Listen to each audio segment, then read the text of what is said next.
बुलंदशहर से एक चौंका देने वाली घटना सामने आई है। नाबालिग गैंगरेप पीड़िता इतने दिनों से न्याय के लिए भटक रही थी। गुरुवार शाम उसने सीधे डीआईजी की गाड़ी के सामने कूद गई और फिर उसने न्याय की गुहार लगाई।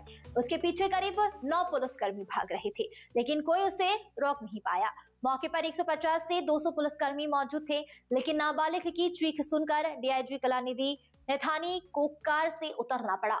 पीड़िता का यह आरोप है कि उसके साथ 3 जून को सामूहिक दुष्कर्म हुआ था, लेकिन 2 अपराधी हैं अभी भी खुलेआम घूम रहे हैं और परिवार को जान से मारने की धमकी दी जा रही है। इस मामले में पुलिस की कार्रवाई पर कई सारे सवाल खड़े हो रहे हैं, क्योंकि एफआईआर 10 जून को दर्ज हुई और आरोपी आज भी फरार चल रहे हैं। लेकिन इस पूरे मामले में एक और बड़ा सवाल खड़ा हो रहा है, क्या पीड़िता और आरोपी पहले से ही एक दूसरे को जानते थे और क्या इन 3 साल पुराना कथित वीडियो उस समय सामने क्यों नहीं आया? अब इस सब सवालों के जवाब तो निष्पक्ष जांच के बाद ही सामने आ पाएंगे।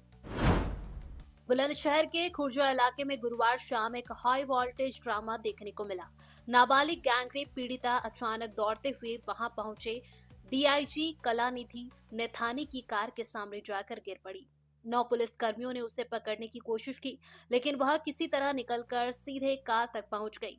पीड़िता की पुकार थी, साहब मेरे साथ गैंगरेप करने वाले अभी भी खुले घूम रहे हैं, लेकिन पुलिस उन्हें नहीं पकड़ रही। डीआईजी ने तुरंत गाड़ी से उतरकर उसकी शिकायत सुनी और खुर्जा पुलिस को फटकार लगाते हुए फरार आरोपियों को तुरंत गिरफ्तार करने के आदेश दिए। डीआईजी कोतवाली का निरीक्षण करने आए थे और बाहर निकल ही रहे थे कि पीड़िता पहुंच गई। पीड़िता का कहना है कि 3 जून को वह खेत से लौट रही थी, तभी गांव के 6 युवकों ने उसे झाड़ियों में ले जाकर गैंगरेप किया। परिवार कई दिनों तक थाने के चक्कर लगाता रहा, लेकिन लड़की की बात दर्ज नहीं हुई। आखिरकार 10 जून को एक महिला समेत 8 लोगों के खिलाफ एफआईआर लिखी गई। खुर्जा पुलिस ने आदित्य, सोनू, ललित और मंगल को गिरफ्तार कर जेल भेज दिया, लेकिन शिवा और अमरजीत अब भी फरार है। परिवार का आरोप है कि यही लोग लगातार धमकियां भी दे रहे हैं। पीड़िता के मुताबिक यह सब पहली बार नहीं हुआ। उसने बताया कि 3 साल पहले गांव के ही एक युवक ने उसका रेप कर वीडियो बना लिया था। इसके बाद कई लोग उसे ब्लैकमेल करते रहे। वह गर्भवती हुई तो आरोपी की भाभी ने उसका गर्भपात भी कराया। 3 जून की रात उसे एक ओयो होटल ले जाकर 4 युवकों ने कथित रूप से बारी बारी से दुष्कर्म किया। फिर उसे मेरठ ले जाया गया, फिर बुलंदशहर वापस लाकर दोबारा अगवा किया गया और कई जगहों पर ले जाकर अत्याचार किया गया। अंत में उसे मौजपुर के पास छोड़ दिया गया। गांव वालों और परिवार का कहना है कि पुलिस अगर समय पर कार्रवाई करती तो आरोपी भाग नहीं पाते, लेकिन इस पूरे मामले में कुछ गंभीर सवाल भी उठ रहे हैं।